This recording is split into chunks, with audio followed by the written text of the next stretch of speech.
Welcome back, troglodytes, to the Trogly's Guitar Show. Today we're going to take a look at a 2010 Gibson Les Paul Traditional Pro Gold Top.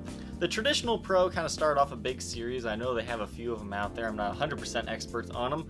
But basically what it means is you got really nice pickups that are coil tappable with push-pull pots here on the volume knobs. So it kind of adds a different tonal variety to the guitar for you, which is really cool because it sounds great in humbucker mode, but sometimes you need something a little thinner, so you got those on it. So these are just really nice Les Pauls. I mean, if you're into the modern ones, you want something a little bit more new, has some different tonalities to it. I mean, these are definitely a great option, and the gold top finish just looks awesome. You kind of have a slight slash vibe with the zebra pickups in here, but I know these also look awesome whenever you put like covers over them because they almost look kind of R7 like. This one actually kind of has what they consider a dark back. It's kind of a cherry color more so than dark. You can see you've got some dancing around on the back, but overall this is a very cool and unique guitar. We'll start off with the headstock here. You have your traditional Gibson mother of pearl logo and the Les Paul model silkscreen. You can see you've got a little bit of wear and tear on the face of the headstock from string changes, some scratches up in this area. There's a little bit of a ding right here and some wear here as well, but overall this is a very lightly played guitar. Truss rod works just fine. You have your original nut on here. The frets show very minor wear, I mean hardly any at all, but you can see some light wear and tear. Rosewood fretboard on this one. Your traditional trapezoidal inlays. I mean, it's just a really nice playing guitar. I mean, it's not a vintage guitar. I mean, modern guitars and vintage guitars have a completely different feel, but I really do enjoy playing these ones because they really are a breeze to play and they feel good in your hands. It's got a nice 60s neck profile to it. It doesn't have a lot of shoulder to it or anything. It's pretty much your typical 60s, similar kind of to an SG's neck actually.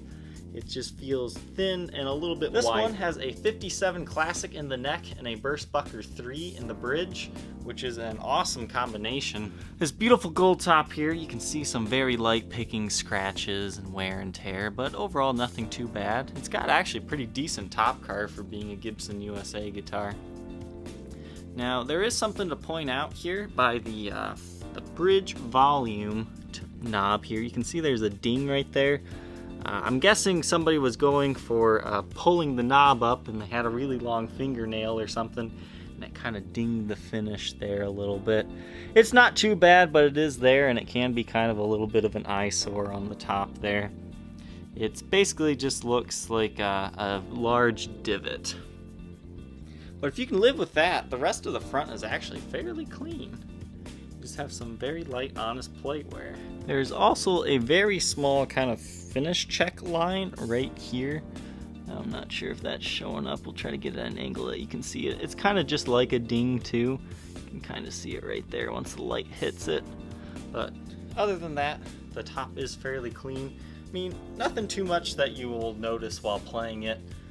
It definitely doesn't take away from the overall vibe of the guitar at all. Back of the headstock here, once again you kind of have a dark cherry back.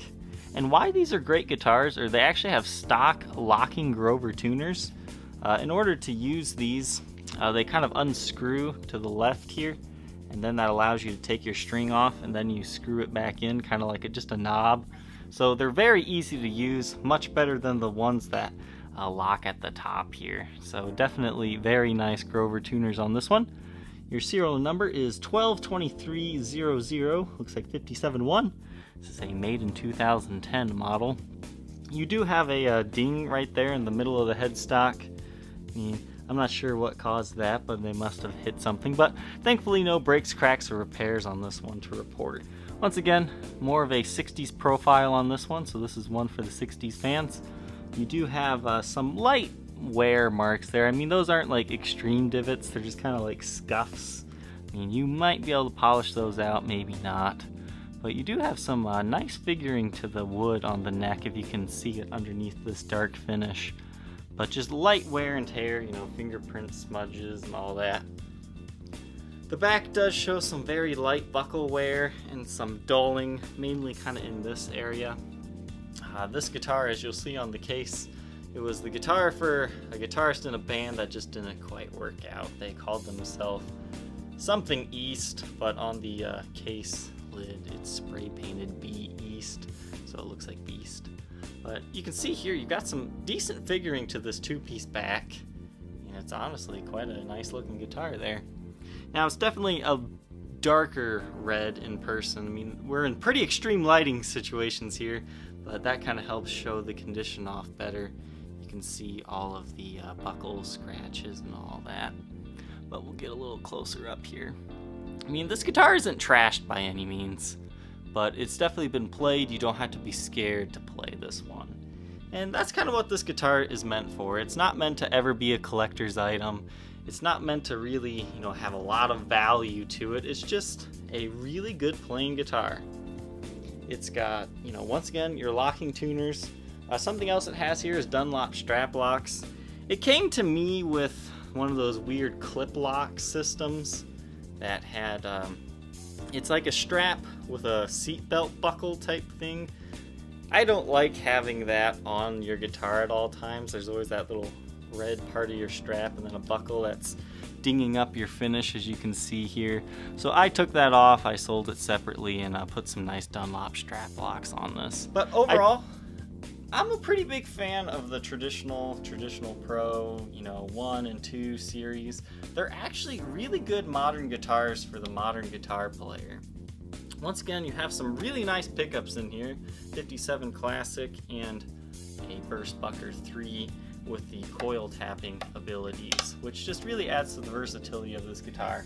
So if you're kind of looking for a working man's guitar that's a little more versatile and has a sweet gold finish, this is definitely one you should check out. We'll take a look under blacklight here to see some of these dings up close. You can see some of that edge wear I was talking about a little bit better. This thing actually glows a lot more than I thought it would. Most modern guitars don't always glow quite as green, but very cool. Face of the guitar, once again, good shape. You just have basically those two little areas I was talking about. There you can see that little finish check line a lot better. I'm not sure if that's actually a finish check or kind of a ding similar to right there. So that could spread one day, just so you know. And there's that ding in the top of the finish that I was talking about earlier as well. But everything else, great on the top. Time for the back of the guitar. Once again, you've got that ding right there, but no major finish wear and tear or anything like that. It's definitely been a gig guitar, but not for too long. You can see those small, light dings in the neck. Nothing that really affects play or that you feel. But everything's pretty good on the back. I mean, the buckle wear is fairly minor. It is there, but it's not like destroying the finish or anything. You've got some small dings here towards the bottom that do break the finish a little bit. But the sides of the guitar, they also have some very light wear. You can see some scratches there. But overall, once again, this is a working man's guitar. I mean, it's a little bit more modern. It has, the locking tuners and some great sounding modern pickups in it. You can see some light wear there as well. But overall, great guitar. This traditional Pro Gold top weighs 9 pounds, 14 ounces.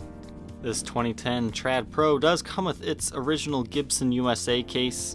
As you can see here, like I told you, somebody spray painted Beast on it.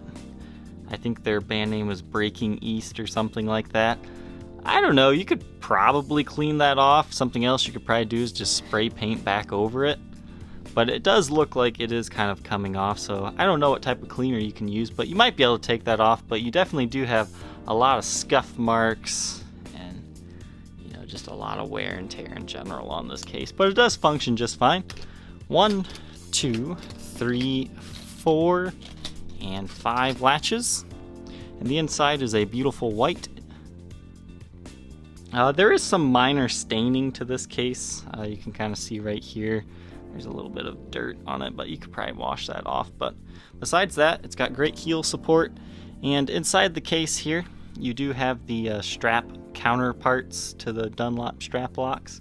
So you're good to go. You just got to add those to your strap. The cleans will be running through a Gibson Super Gold Tone GA30RV. The dirty tones come from a Marshall JMP 1C.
If you think you might be interested in owning this gold top, feel free to contact me on my Facebook page, facebook.com/Troglys, Trogoys, or check out the Reverb and eBay listings.